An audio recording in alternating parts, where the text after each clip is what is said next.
여러분 설날 명절을 잘 보내셨으리라고 싶습니다.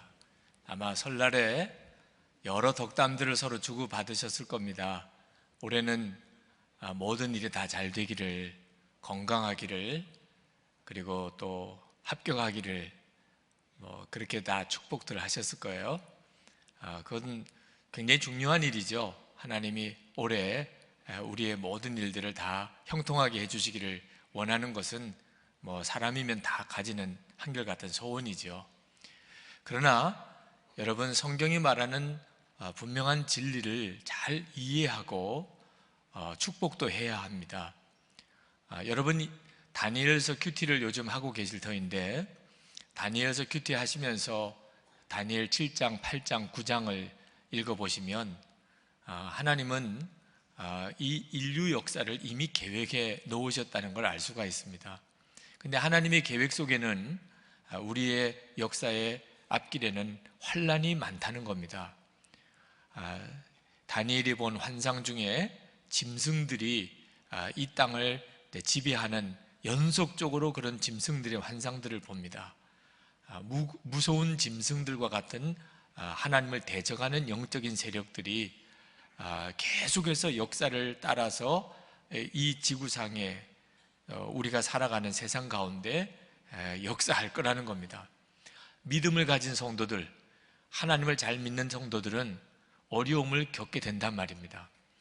환란이 있을 것이다 라고 성경은 분명히 이야기해 줍니다. 그저 좋은 일이 있을 거야, 형통할 거야, 잘 될 거야, 기대를 가지고 살아, 그렇게 성경은 말하고 있지 않습니다. 여러분이 영적인 어린아이 같아서 그저 편한 날이 오기를, 그저 좋은 날이 내 앞에 있기를 기대하고 그렇게 살다가는 정말 큰 어려움을 겪습니다.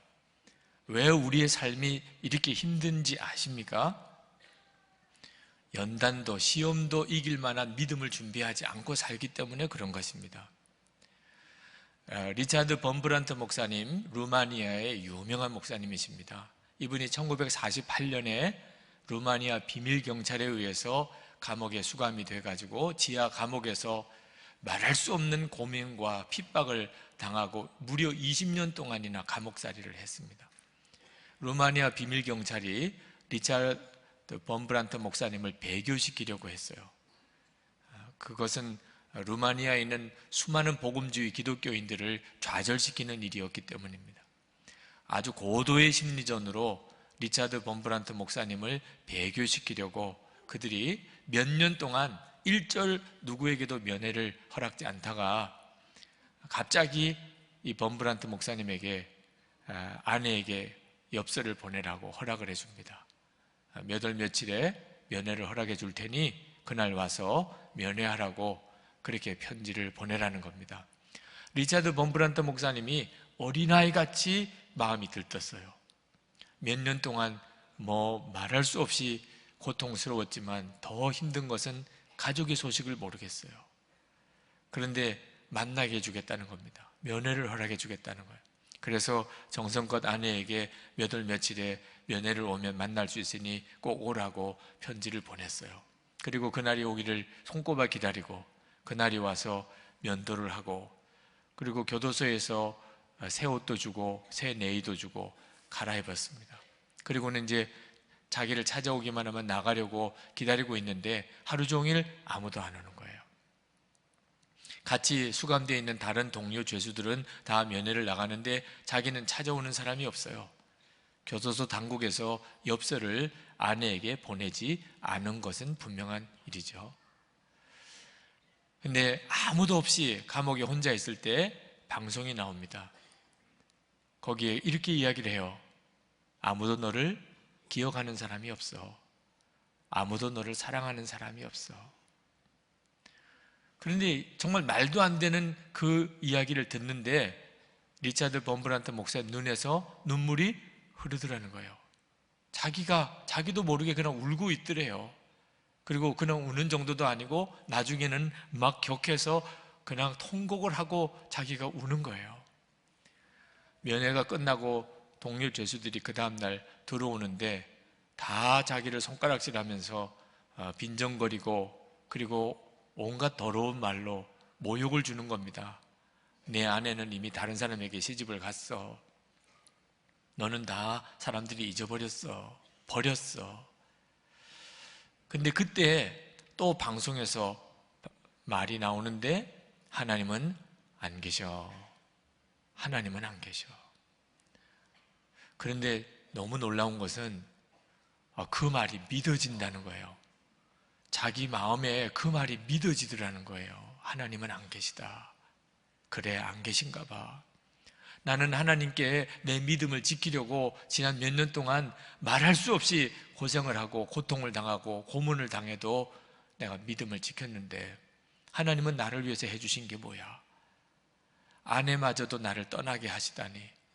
사정을 모르는 범브란트 목사님으로는 너무나 큰 신앙적인 혼란이 왔다는 겁니다. 그때 마지막 때에 배교하는 자가 있을 거라는 말씀이 불현듯 떠오르면서 그림이 하나 그려지는데 예수님의 무덤가에 여인들이 울고 있는 장면이 머리에 그려지더래요.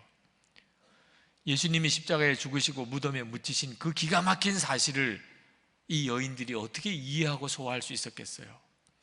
예수님이 부활하기 전입니다. 그 여인들이 무덤가에서 형편도 사정도 알지 못하지만 그러나 예수님의 무덤을 떠날 수는 없는 그 믿음 하나 가지고 울고 있는 여인들의 모습이 보이더래요.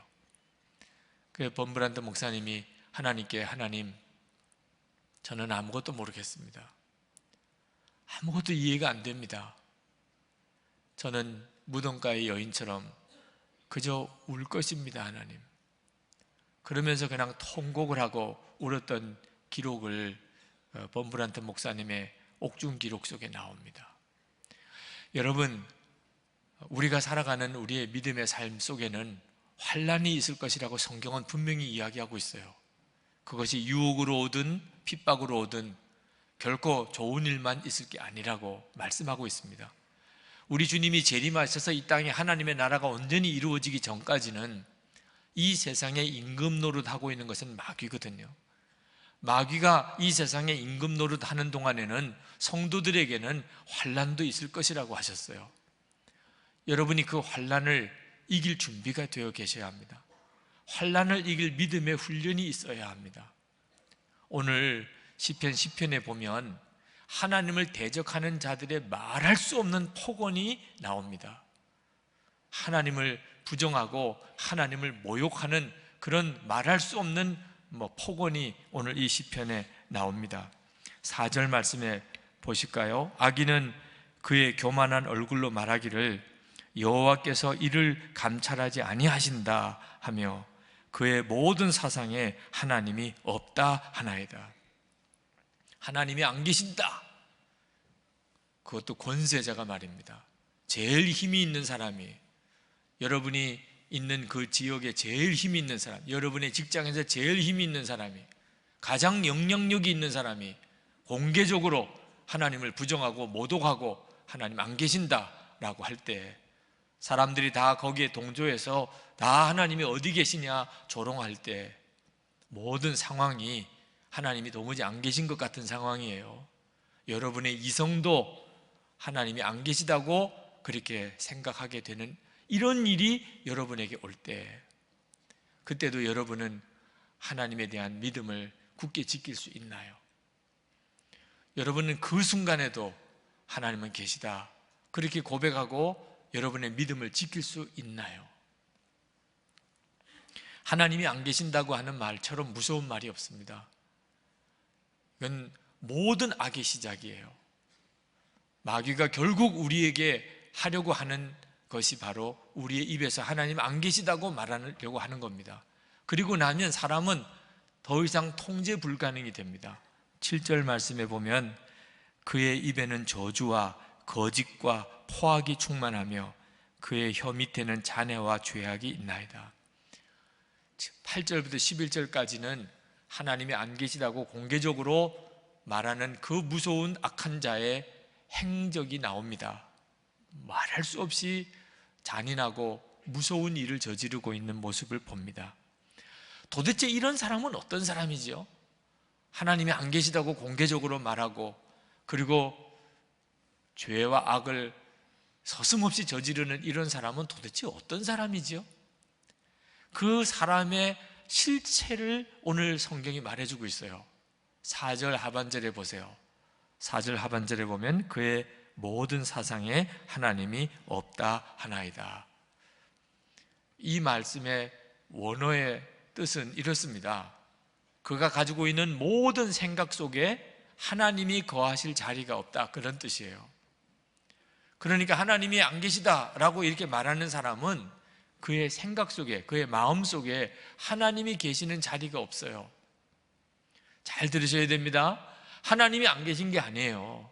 하나님은 분명히 계시죠.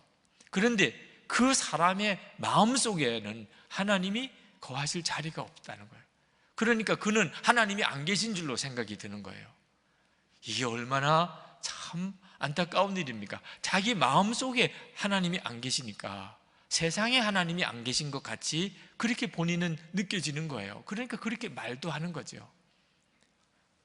마귀가 사람들의 마음 속에서 하나님에 대한 믿음을 다 뺏어가려고 합니다. 그건 성경에 나와 있어요. 믿지 않는 자들의 마음을 혼미케 하여 그리스도의 복음의 영광의 빛이 비추지 못하게 하려 합니다. 마귀가 사람들의 마음속에 별의별 것들을 다 집어넣어 놓습니다. 하나님에 대한 생각이 들어가지 못하게 하려고 하는 것이에요. 그래서 사람이 아주 교만한 말을 합니다. 하나님은 안 계시다라고. 그래서 무릇 지킬 만한 것보다 더욱 내 마음을 지키라고 잠언 4장 23절에 말씀한 거예요. 여러분의 마음을 지키는 일은 굉장히 중요합니다. 마음을 지키지 못하면 어떻게 되느냐? 6절 11절에 악한 자의 마음이 어떠한지에 대해서 말씀합니다. 6절에 그의 마음에 이르기를 나는 흔들리지 아니하며 대대로 환난을 당하지 아니하리라. 이런 교만의 마음이 그 마음속에 생긴다는 겁니다. 11절에 그가 그의 마음에 이르기를 하나님이 잊으셨고 그의 얼굴을 가리셨으니 영원히 보지 아니하시리라 하나이다. 이런 정말 말도 안 되는 교만한 말을 하게 된다는 겁니다. 자, 여러분의 마음에는 지금 하나님이 계십니까? 그러니까 오늘 다 오셨죠. 교회 다 오셨잖아요. 여러분의 마음에 하나님이 계시니까, 그러니까 여러분이 하나님께 예배하러 오시게 되는 겁니다. 그러나 여러분 또 생각해 보셔야 돼요. 오늘은 내가 이렇게 하나님께 예배를 드리러 왔지만 사람들이 다 하나님을 부정하고 하나님을 모욕하고, 그것도 힘 있는 자가 그렇게 하고, 하나님을 고백하는 자를 핍박하고, 내 주변에 되어지는 일들이 하나님은 살아계신지 도무지 알 수가 없는 상황이 벌어지는 이런 상황에서도 나는 하나님에 대한 믿음을 분명히 고백할 수 있을까? 오늘 하나님께서는 우리에게 그것을 도전하시고 또 그것을 준비하라고 말씀하고 있는 겁니다. 하나님에 대한 확신을 가졌던 다윗조차도 휘청거리는 순간이었어요. 오늘 시편을 읽어보면 1절을 보실까요? 여호와여 어찌하여 멀리 서시며 어찌하여 환난 때 숨으시나이까. 하나님이 안 계시다고까지는 말은 못하지만 하나님은 안 계신 것과 똑같아요. 다윗이 보기에도 하나님은 어찌하여 멀리만 계십니까? 5절에 보세요. 그의 길은 언제든지 견고하고 주의 심판은 높아서 그에게 미치지 못하오니 그는 그의 모든 대적들을 멸시합니다. 그 하나님을 대적하는 자는 얼마나 일이 잘 되는지 몰라요. 하나님의 심판은 어디 있는지 모르겠어요. 이런 순간이 다윗을 휘청거리게 만들었어요. 다윗과 같은 확신의 사람도 그런 때가 온단 말입니다. 우리도 살아가다 보면 하나님이 계시다고 나는 믿는다고 하지만 정말 가슴은 답답하고 눈물은 쏟아지고 다리는 후들거리고 이런 순간이 올 것이라 그 말이에요. 여러분은 그때에 대한 준비를 하고 계십니까? 오늘 다윗을 한번 주목해 보십시다. 다윗이 믿음이 순간 흔들리고 있는 것을 봅니다. 시편을 읽어보면 그러나 결국은 다시 믿음에 서요. 다시 믿음에 섭니다. 16절부터 18절까지 한번 같이 읽어보십시다. 여호와께서는 영원 무궁하도록 왕이시니 이방 나라들이 주의 땅에서 멸망하였나이다. 여호와여, 주는 겸손한 자의 소원을 들으셨사오니 그들의 마음을 준비하시며 귀를 기울여 들으시고 고아와 압제당하는 자들을 위하여 심판하사 세상에 속한 자가 다시는 위협하지 못하게 하시리이다. 아멘. 다윗은 그렇게 믿음이 휘청거리는 상황에서도 그는 마지막에는 결국은 하나님은 일어나실 거고 심판하실 것이고 또 하나님은 영광을 드러내실 것에 대해서 그가 믿음으로 고백하고 찬양하고 그리고 노래합니다. 그게 다윗이에요. 다윗의 위대함이죠. 어떻게 다윗은 이런 믿음을 가질 수 있었을까? 여러분, 다윗은 믿음이 훈련된 자였기 때문입니다. 환난이 다윗에게 말할 수 없이 많았어요. 그렇지만 항상 다윗은 그 환난보다 믿음이 더 컸어요. 그것은 믿음이 준비된 자였기 때문에, 믿음이 훈련된 자였기 때문입니다. 여러분, 예수님을 안 믿는 사람들도 다 아는 유명한 성경 일화가 다윗과 관련해 있습니다. 그건 다윗과 골리앗의 싸움이에요. 다윗과 골리앗 그러면 세상 사람도 다 알아요. 소년 다윗이 거인 골리앗을 거꾸로 때린 사건이죠. 이거 어떻게 그런 일이 벌어지죠? 다윗이 소년인데 거인 골리앗에게 나가서 싸움을 자기가 스스로 자청합니다. 왜? 하나님이 자기와 함께 하심을 믿어지니까, 하나님이 나와 같이 계시다는 게 믿어지니까 거인 골리앗이 무섭지 않더라 그 말이에요. 사무엘상 17장 45절에 보면은 골리앗 앞에 섰을 때 다윗이 이렇게 말합니다. 너는 칼과 창과 단창으로 내게 나아오거니와 나는 만군의 여호와의 이름 곧 내가 모욕하는 이스라엘 군대의 하나님의 이름으로 내게 나가노라. 다윗은 그런 확신이 마음속에 생겼어요. 하나님이 지금 나와 같이 계세요. 그러니 골리앗이 무섭지가 않지요. 이런 믿음이 이 소년 다윗에게 있었어요.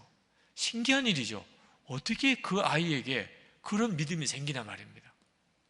처음에 골리앗과 싸우러 자기가 나가겠다고 할 때 사울 왕이, 이게 말도 안 되는 이야기니까 사울 왕이 말렸어요. 그래도 다윗이 계속 나가겠다는 겁니다. 그러면서 자기가 능히 저 골리앗을 이길 수 있다고 사울을 설득을 했어요. 뭐라고 설득을 했느냐? 사무엘상 17장 34절부터 36절까지 말씀해 보면 다윗이 사울 왕에게 이렇게 설명합니다. 주의 종이 아버지의 양을 지킬 때에 사자나 곰이 와서 양떼에서 새끼를 물어가면 내가 따라가서 그것을 치고 그 입에서 새끼를 건져내었고 그것이 일어나 나를 해하고자 하면 내가 그 수염을 잡고 그것을 쳐 죽였나이다. 주의 종이 사자와 곰도 쳤은즉 살아계시는 하나님의 군대를 모욕한 이 할례받지 않은 블레셋 사람이리이까 그가 그 짐승의 하나와 같이 되리이다. 다윗은요 그냥 믿음이 생긴 게 아닙니다.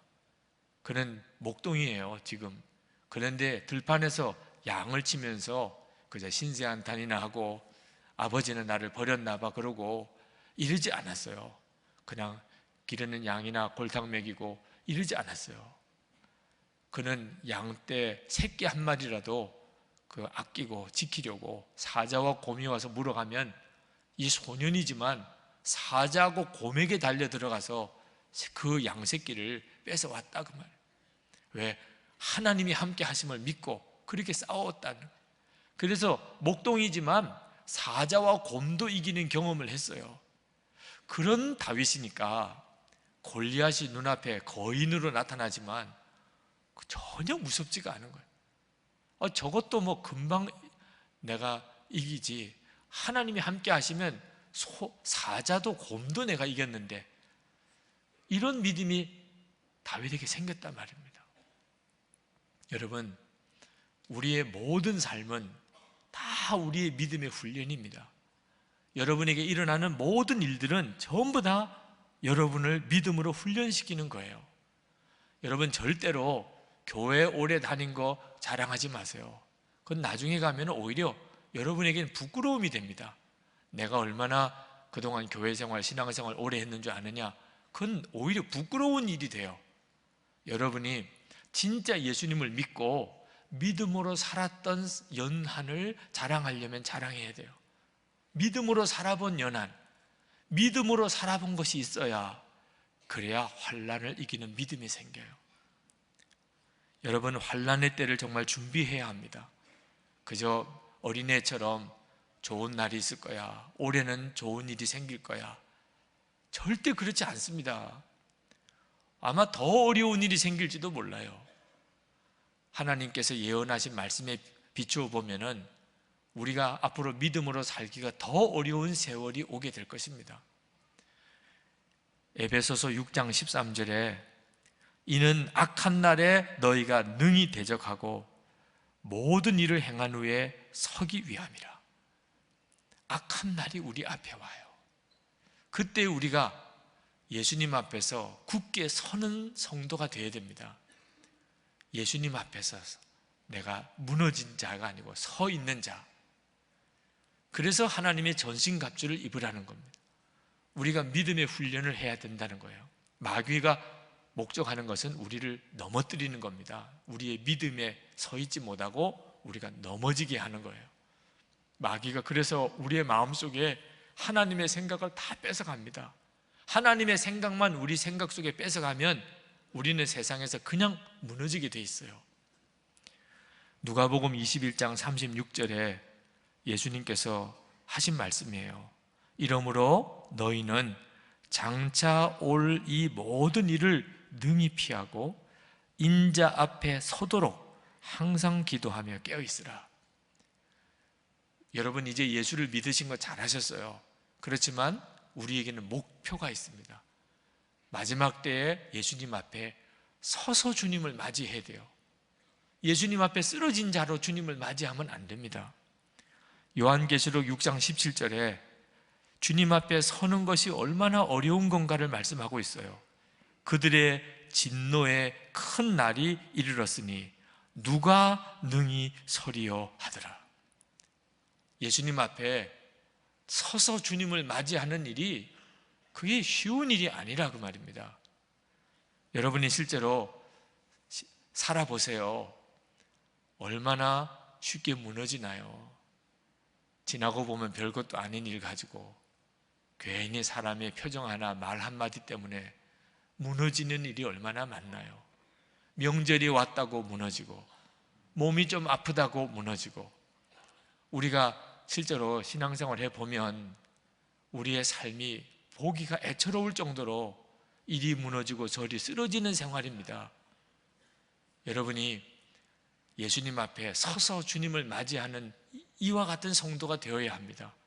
그러려면 우리의 삶 속에서 부딪히는 모든 일들, 순간들이 다 예수님을 바라보면서 내가 믿음으로 서는 훈련을 하는 겁니다.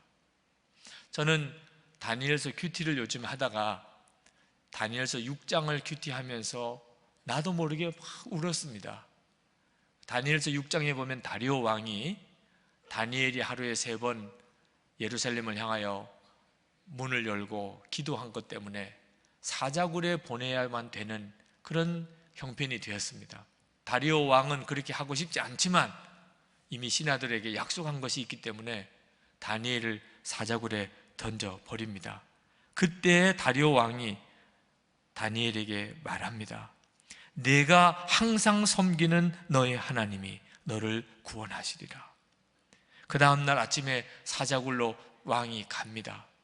그리고는 큰 소리로 부릅니다. 살아계시는 하나님의 종 다니엘아, 내가 항상 섬기는 내 하나님이 사자들에게서 능히 너를 구원하였느냐. 제가 이 말씀을 읽다가 눈물이 얼마나 나는지, 항상 내가 섬기는 하나님, 이 말씀이 가슴을 확 치는 겁니다. 다니엘은 그랬구나. 다니엘은 항상 하나님을 섬기는 자였구나. 제 마음으로부터 소원이 돼요. 하나님, 저도 그렇게 살고 싶습니다. 항상 하나님을 섬기는 자가 되고 싶습니다. 그 이방 왕도 인정을 했어요. 내가 항상 섬기는 그 하나님, 24시간 예수님을 바라보라고 하는 것이 그 말이었구나. 항상 하나님을 섬기는 자가 되라. 예수님과 항상 이렇게 교제하는 자만이 시험이 와도 환난이 와도 쓰러지지 아니하고 서는 자가 됩니다. 지금도 이 자리에 계시지만 우리 김상훈 장로님, 제게 며칠 전에 장로님의 근황에 대해서 메일을 보내주셨어요. 오늘 말씀 전할 때 교우들에게 이 일을 증거 삼으라고 하는 뜻인 줄로 생각이 들었습니다. 하나님께서 계획하시는 일이라 제가 장로님의 메일을 그냥 여러분에게 소개해 드립니다. 항상 주님을 생각하며 생활할 때 주님께서는 결코 외면하지 않으심을 깨닫습니다. 요즘 담임 목사님께서 24시간 주님과 동행하자는 말씀이 너무나 크게 마음에 와 닿아서 전 성도들에게 강하게 권하고 싶은 마음입니다. 김상훈 장로님이 사업을 하시는데 어느 날 하나님이 마음에 하나님의 방법대로만 사업하라 하는 마음을 마음에 강하게 주시더랍니다. 그래서 장로님께서 그 일을 결단을 하셨대요. 내가 이제 하나님의 방법대로만 사업을 하리라. 그러다 보니 세상 방식의 접대를 못 하겠더래요. 수주를 하려면 접대를 해야 된다는데 모든 세상 방식의 접대를 다 끊어버렸습니다. 그리고 기도하고 그리고 거래처를 찾아갑니다. 아니나 다를까 어려움이 말할 수 없이 닥쳐 왔습니다. 거래처를 위해서 서울에서 경남 진주까지 몇 시간에 걸쳐서 7번이나 내려가도 만나주지도 않아서 눈물로 돌아섰던 일도 있었고, 겉으로는 아주 반갑게 맞이하고 좋은 기술 가지고 있다고 다 그렇게 하다가도 일의 성사는 장로님 회사보다 못한 기술을 가진 회사로 수주가 결정이 나버리는 일이 많았습니다. 결국 회사의 재정 상태는 너무나 어려워지고 사업을 포기해야만 하는 상태까지 이르렀습니다. 그때 눈물을 흘리며 예수의 이름으로 나는 일어나리라, 이 찬송을 수백 번도 더 했다고 했습니다. 그 어려운 중에도 이상하게도 속장의 사명은 다해야 된다, 그런 마음이 들어서 그 회사의 어려운 형편 내색하지 않고 허리가 아파서 도무지 걸을 수도 없는 형편에서도 열심히 신방하고 속회 인도하고 속회원을 위해 기도했는데, 이상하게 사업은 어려운데 그때마다 심령의 은혜는 너무나 충만하더랍니다. 돌이켜보면 주님께서 그렇게 하셨구나 깨달아졌다고 그랬습니다. 이런 어려움의 기간을 보내더니 갑자기 몇 달 만에 전혀 생각지 않았던 길들이 열리는데, 전에 수주하던 금액의 10배가 넘는 현장들이 새롭게 열리고, 이런 곳이 전국에 10곳도 넘게 수주가 되면서 회사는 2년치 공사할 것이 이미 수주된 상태에서 사업을 하는 정말 상상할 수 없는 일이 벌어지더랍니다. 세상적인 접대를 안 하려고 하니까 거래처 사람과 자주도 만나고 친하게도 지내야 되겠다고 생각이 들어서 열심히 거래처를 방문하고 그렇게 담당자들과 교제를 했었습니다. 그런데 작년 2010년 1월 경찰청 특수수사대 수사관들이 회사에 들이닥쳤어요. 컴퓨터와 모든 서류 다 가져가고 여러 번 경찰본부에 가서 수사를 받게 됐습니다. 정부에서 토착 비리 근절이라 하는 대통령 지시에 따라서 장로님이 주로 거래하는 국토해양부 모든 부서에 수사가 진행이 되었는데, 관공서에 자주 출입하는 차 번호를 조회를 했답니다. 장로님이 제일 1등이에요. 수사 대상 1위. 관공서에 너무 많이 자주 온다는 거죠. 너무나 기가 막히고 억울했지만 5개월 동안 회사의 모든 영업활동, 수주 업무 다 정지되고 모든 거래 다 끊기고 장로님은 기도밖에 할 것이 없었습니다.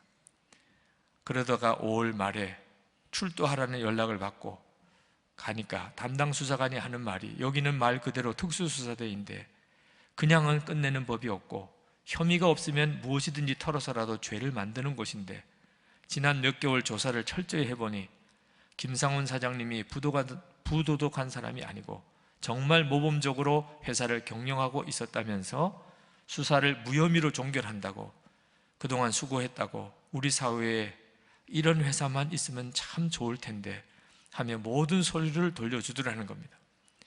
같이 수사받은 다른 업체 대표들은 다 구속되고 상당한 어려움을 지금도 겪고 있는데 말입니다.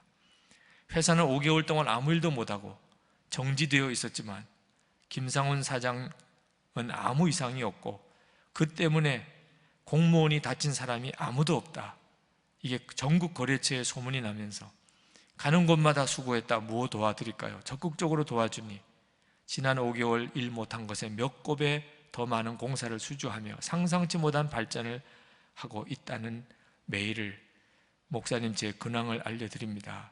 그리고 보내주셨어요. 그러면서 이렇게 쓰셨습니다. 언제나 예수님과 동행하는 삶이 결코 어려운 것이 아니었습니다. 몸에 밴 습관처럼 익숙해지기만 하면 너무나 자연스러운 것이고 새삼스러울 것도 없는 일이었습니다. 생활의 모든 일들이 다 영성 일기거리입니다. 모든 성도님들 정말 주님과 동행하는 삶을 살아보십시오. 머지않아 익숙해지고 모든 생활이 달라질 것입니다. 이 모든 것을 주님께서 하셨습니다. 감사와 영광을 주님께 올립니다. 아멘. 자, 참 하나님의 은혜가 감사하더라고요. 그 증거를 우리 교회 안에, 그것도 장로님을 통해 주신 것에 대해서 너무너무 감사하더라고요.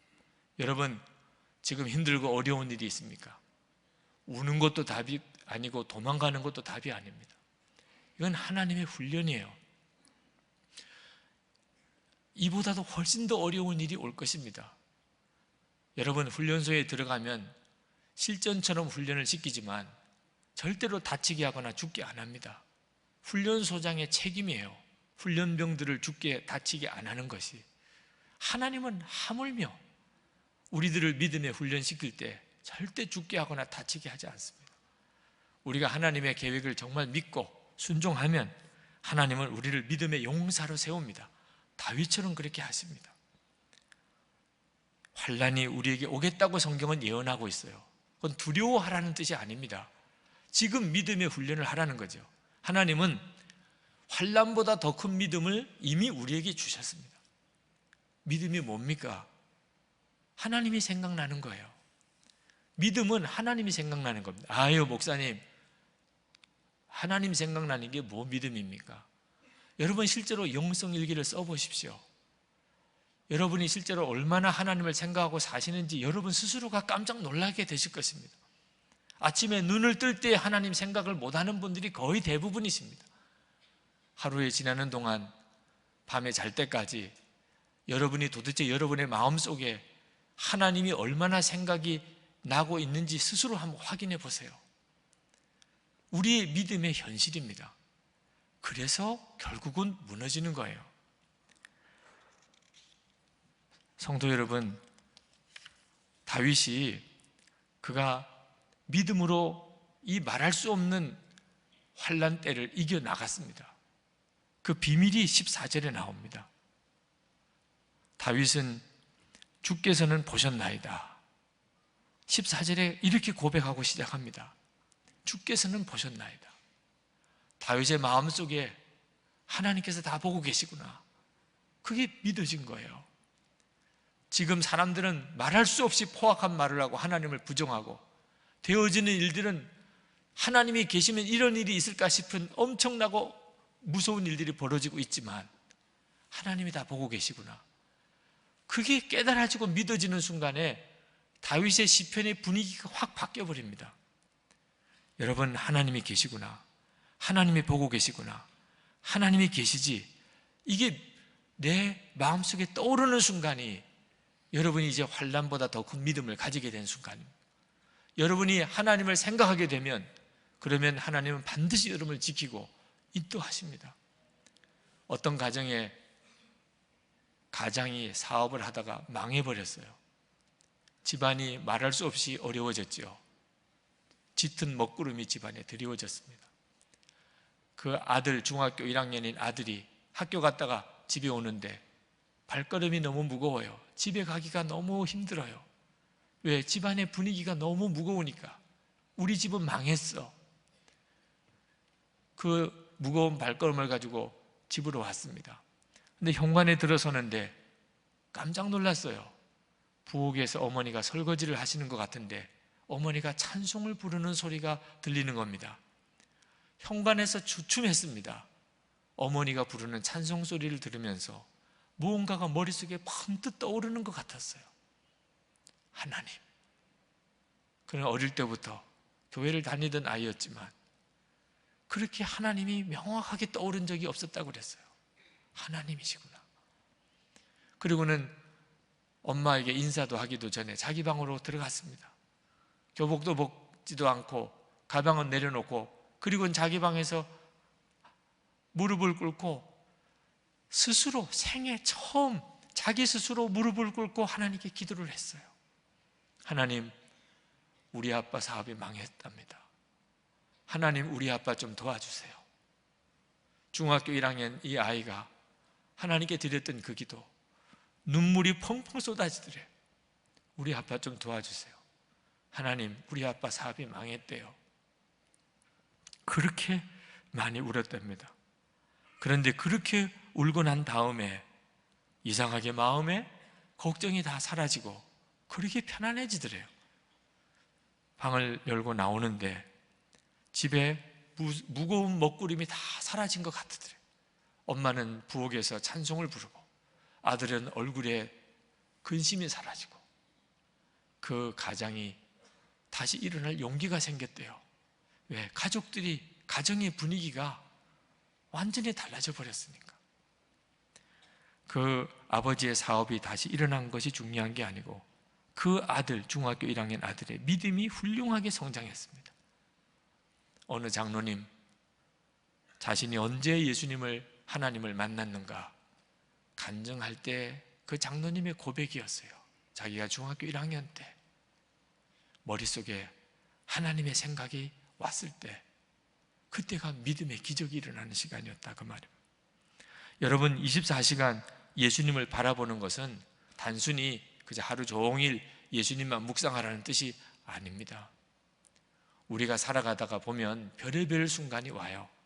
좋을 때도 있고 어려울 때도 있고 기가 막힐 때도 있고 캄캄할 때도 있고 24시간 예수님을 바라보라는 것은 어떤 순간에도 예수님을 언제나 마음속에 기억하라, 주님을 생각하라, 그 말입니다.